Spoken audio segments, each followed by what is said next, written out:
Okay, so some people were asking for a tour of Womble. This is just a fun little Instagram video, and I'm here with Dale, captain of Womble, and he's going to walk us around the boat, and we'll take a look at it. So, Womble, Seawind 1600. One of the things the S for Seawind stands for, it should sail. So she's designed to sail. A lot of people criticize cats for that. She's 52 feet long. She's about 28 feet wide. A friend of mine says she has a very fat ass. I'm hugely offended by that, but she's quite we specifically want the rig to be simple. So you have an asymmetric kite, which you see as the red tack here. You have a screecher, or code 0, whatever the language is for those, and you have a self-tacking jib, heavy duty.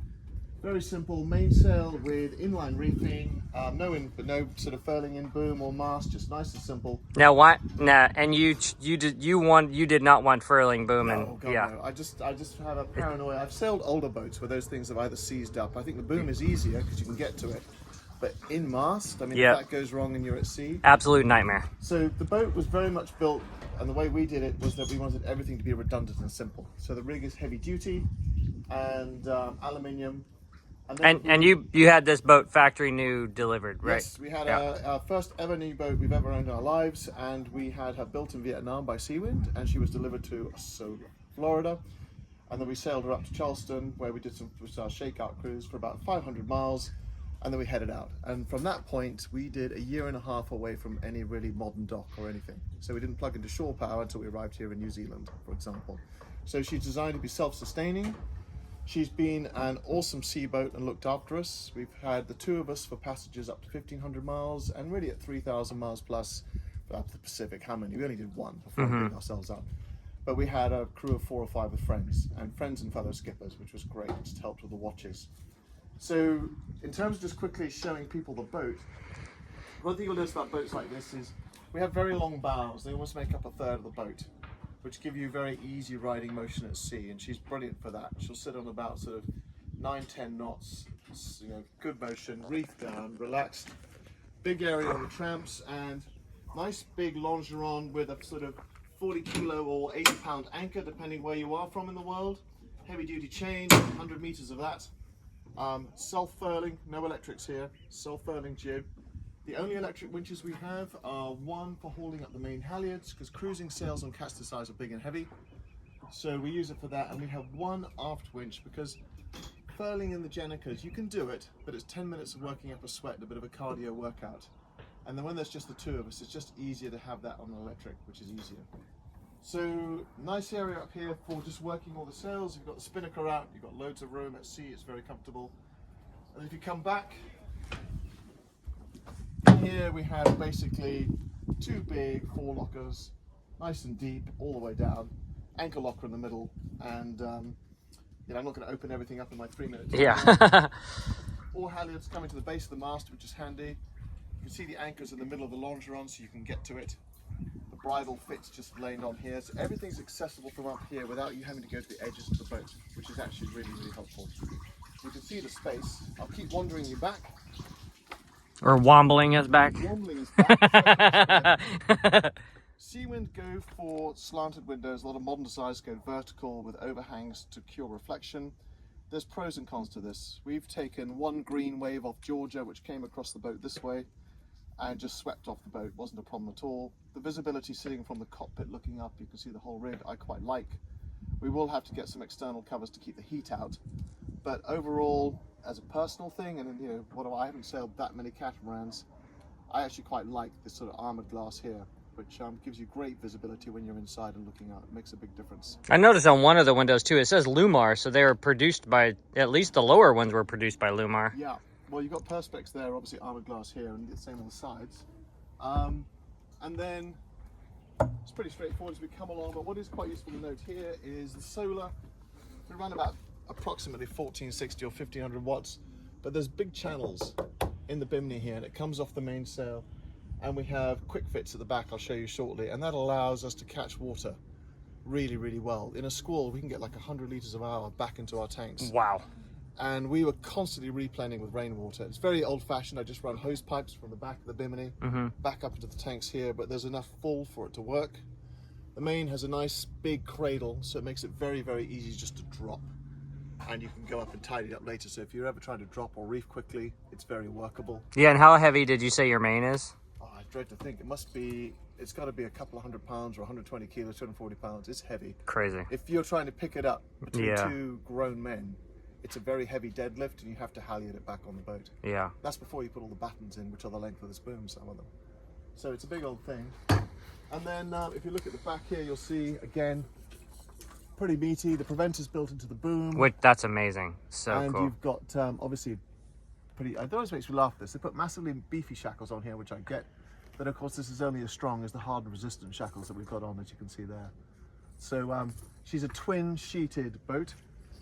And there's mixed views on this, but the truth is, for two of us, controlling a V-sheeted boat is just so manageable, because a lot of time in the trades, you will jibe downwind, even as a couple, and you can just manage the rig all the way across without there ever being a shock load of a sort of track, for example. So it's what you That's like. how my main is set up, old school, in that same exact, Really? not as sophisticated as this, but I love it. I would never change to a regular setup. Yeah, that makes a massive difference. And then one thing about cats, so on Womble, what people don't realize is we've got a combination of both dagger boards, but they're flush mounted. So you'd have to nip up. Yeah, so some of them stick up out of the deck, like as tall as anyone, so. Ours come up to the top of the deck, and we control them from here. And our rudders, as you can see back there, they're 6 feet when they're down. They're right on the back of the boat. They're on the transom. But what that means is between the dagger boards and the rudders, you can really dial the boat in. Mm-hmm. So as you're sailing it, as we've done on the way here, you can get it to the point where you can just put 2 fingers on the helm and she'll track. Mm-hmm. And we work a lot with it. Everyone that comes on watch, we always make sure they hand steer, get the boat balanced, then put the autopilot on. And then you just have the rudders pulled up because you don't like the sound of it clanking, right? Yeah, in the current. I just do, because they will work a bit at night. They won't work in here. I mean, Yeah, we're dead calm, but.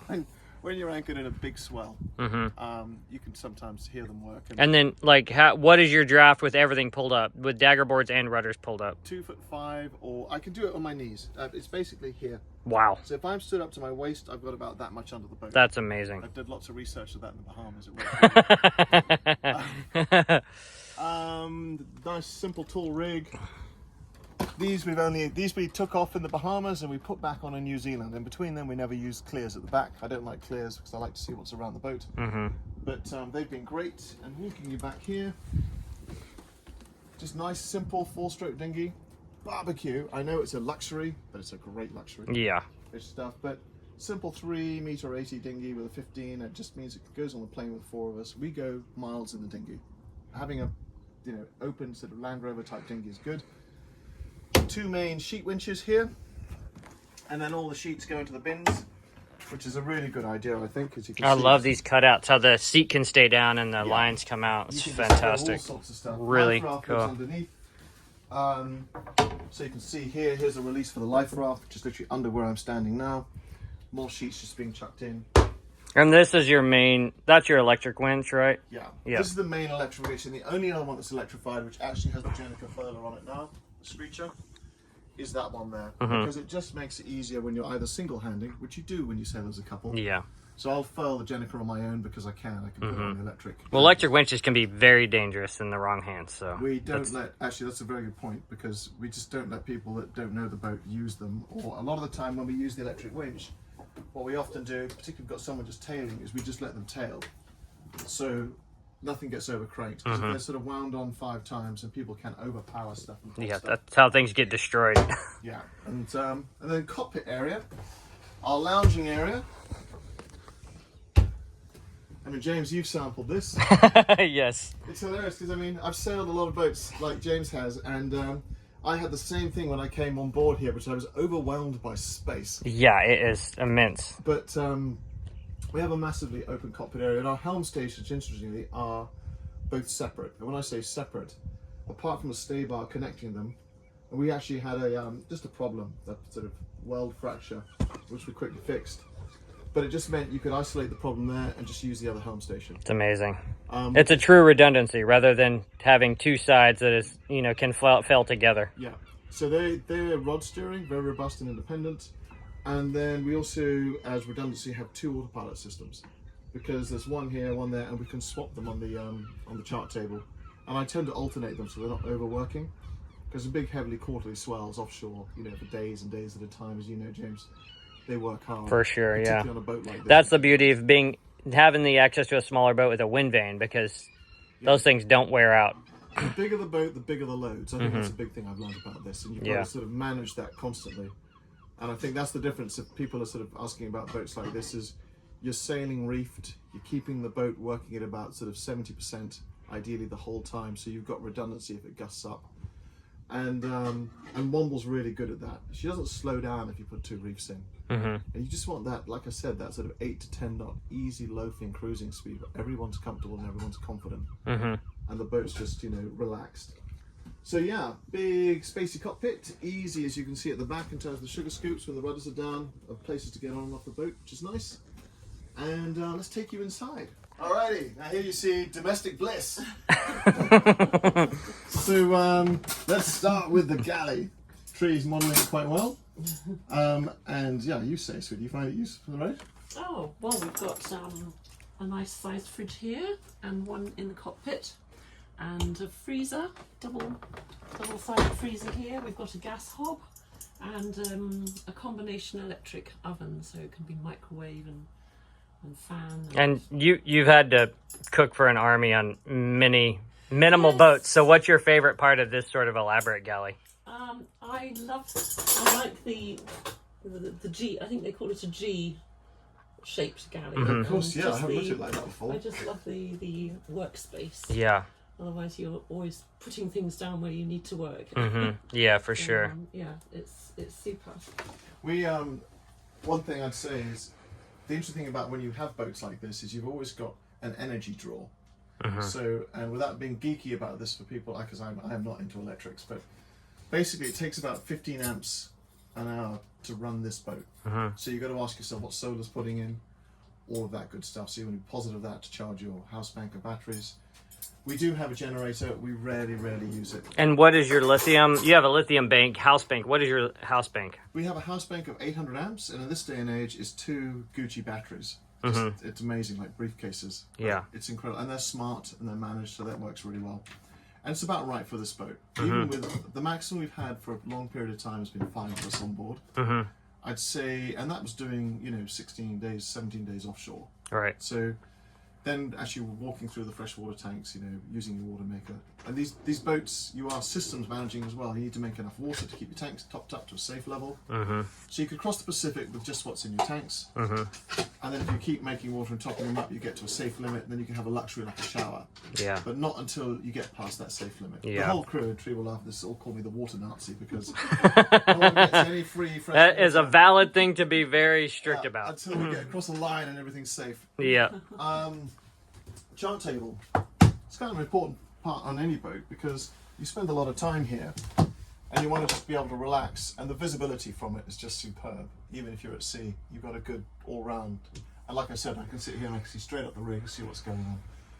And it's very simple. We have obviously the B&G stuff, just plotter, radio, iridium for basic satellite communications, aircon, air conditioning. We've only used that very briefly. I think, gosh, I can't think, it must have worked about, in the last year and a half, it's probably done about 5 hours work. Power outlets, for those who are actually thinking about getting boats, you know, if you go and stay in a hotel, you'll realise they have a thing called a general power outlet, which is designed to take any plug in the world. So in this you can plug English, American, Australian, anything, it doesn't matter. Yeah, but how does that work? I know that it accepts the plugs, but how does it determine the voltage? You can't get around voltage. Yeah. So most chargers, now here's a good tip. Most chargers, like for your phones or your like cordless drills, or your laptop, your or whatever. your DeWalt drill. Here's a good one, because most chargers are dual volt. Oh, cool. Yeah, except for DeWalt. When you buy a DeWalt one in America, you plug it into a 240 volt bulb. It goes boom. It goes boom. Yeah. Very quickly. As we discovered, we had eventually. My son brought one out, but that was dual voltage. Most chargers are dual voltage, but you're right. That's cool to know. But that's something you got to check. Yeah. That seems like it would be an easy thing to like blow things up, because you can fit it in there, and then we'll see what the because what your house voltage is, what, 220? 220. Yeah. Yeah. So I noticed yesterday you were running Navionics and your B&G. Yeah, I just Why have do you? backups. I tend to have one thing, because with Navionics on an iPad, B&G are going to shoot me for saying this, but I find That's quite clunky because, of course, they have about 4 years of R&D before they bring it in. You know, Yeah. It's already out of date. If you take the graphics, the speed it works at. I think the sonar readings and, you know, with avionics on an iPad, to have that super zoomed in and keep the big picture on the B&G. Yep. I love the accuracy of when I'm coming in, particularly as you know from, well, forget atolls because it doesn't work in atolls. It doesn't work in atolls, But but here, you know, they're reasonably accurate. yeah. So we can have a very good look at where we're coming in and what we're not doing. And then we've simply got all our sort of DC stuff, all our 12 volt stuff coming through here, nice and simple. Here's where we can change our autopilots, one to the other. Not both at once, that would cause fun. And behind is the AC, so we can take that in from either shore power or the generator if we use it. The generator only fuels. Now, I can feel eyebrows raised when I use this word washing machine. And I would say that anyone on the camera, I too, as a guy that had my last boat, I had 2 jerry cans for water, one very small water. It was a Tiki Wareham, so just get the jump I've done to come onto this boat. And I was scoffing at a washing machine, thinking only, you know, only certain people would have that on their boat. Action slacks wearers. And but it's when you're away for a long period of time, it's just the 2 of us. The machine only uses 40 litres of water on a quick wash. And to turn the Jenny on, and I run all the systems, anything that runs off 220, I just run them, because if you don't run stuff on a boat for month after month, it'll just fare out. Yeah, so for sure. Once every week, we'll turn everything on, whether it's aircon, we'll turn on the washing machine, we'll turn on the oven, bake some bread, we'll just run the whole lot at once. It keeps the generator under load, which is better. And actually, do you know what? Just having clean clothes once a week, it's a big thing on a boat. Yeah. Well, even Selkie, which is like a high latitudes adventure boat that I learned to sail on, she had a small washing machine in the bow. Yeah. Because you just stop stinking. So, says Tree saying, I don't stink. Come on down below. Now this boat obviously is so long that you use the skateboard to get from your bunk. Yeah, exactly. That's how you go up. So you've got a double bunk back here, and then what's really handy is you can put on gas struts. Look at that. That is And crazy. you've just got masses of storage under there, which is really handy. The storage on the boat is really good. The other great thing is putting the fans, which can clip up in there. Having fans above your head. Especially when they're recessed like that and you're not going to hit them with your head. Yeah. Time. Little hatch up here. Not big hatches in the deck, but then when you walk the decks up top, they're very clean. And they're flush. Yeah, you've got full hanging and sort of lockers here. 2 of those. A lot of stowage in little places around here. And if we flick round, there's And so this side is like the captain's berth, right? So yeah, that's this is like what they call an owner's hull. So you can shut you can shut the world off. Says me, it's so easy to do. Slide it gently. But yeah, you can shut the world off like we've just done there.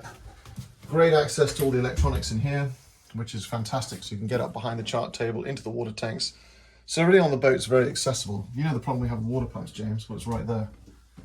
So you can just get straight onto it. yeah, that's perfect.